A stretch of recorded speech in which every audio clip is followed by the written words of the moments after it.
Episode, we will be looking at the recording of indirect or overhead costs in a job order costing system. Recall that as a company is manufacturing inventory, all costs incurred as a result of the manufacturing process are recorded in an inventory account until that inventory is sold. Only when the inventory is sold do these costs become an expense titled cost of goods sold. So let's take a look at the recording of indirect costs. As we are working on a customer's job or a specific inventory item, we are keeping track of the actual direct material cost and the actual direct labor cost incurred, which is easy to do because it's easy to trace these costs as we're working on the inventory items. However, when it comes to the indirect costs, such as factory rent, factory depreciation, factory equipment utility cost, all of these costs are costs of producing the product or producing the inventory item, but they are not direct. And we probably will not know what all of these actual costs are until much later in the accounting period or even potentially the end of the accounting period, which is far beyond when the customer's job is completed and ready for the sale.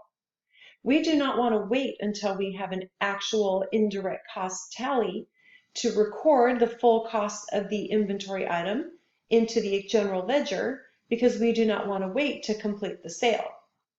What that means is at the time the inventory is being worked on, we are going to record an estimate, which is often called an allocation of overhead or an application of overhead. When we allocate overhead to a job, we do it using a predetermined overhead rate. This predetermined overhead rate is a rate that is used to apply an estimate of indirect costs to jobs as they are being worked on.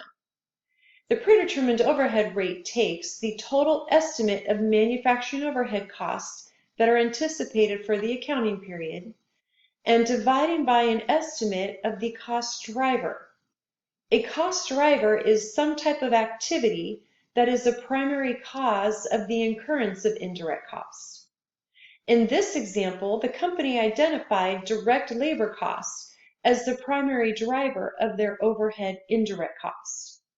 So if we take the total estimated overhead cost and divide by the total estimated direct labor costs for the upcoming period, $200,000 estimated overhead divided by total estimated direct labor of $125,000, we calculate a predetermined overhead rate at 160% of direct labor costs. What this overhead rate is then used for is throughout the accounting period, as a job incurs labor costs, we are going to apply 160% of it as an estimate of the indirect costs on that job. For example, this job that we're working on for a customer has its direct material cost already recorded, has its direct labor costs already recorded. We are now wrapping up the job, preparing it for sale to the customer. That means we need to also record some estimate of the indirect costs that are incurred.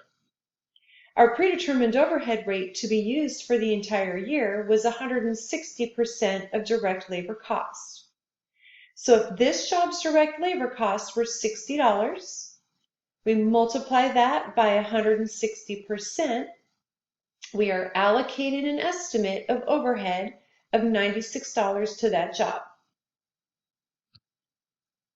When we do that, we now have the materials, the labor direct costs, along with an estimate of indirect costs.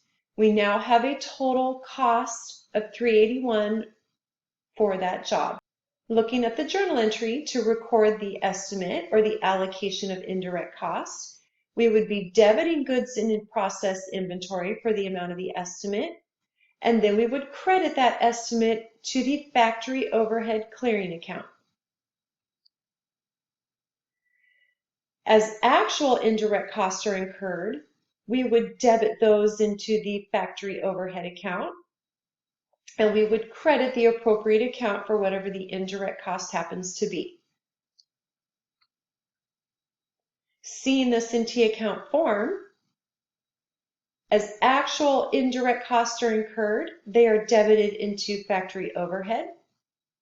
As we record an allocation or an estimate of overhead, it is debited into goods in process and credited into factory overhead.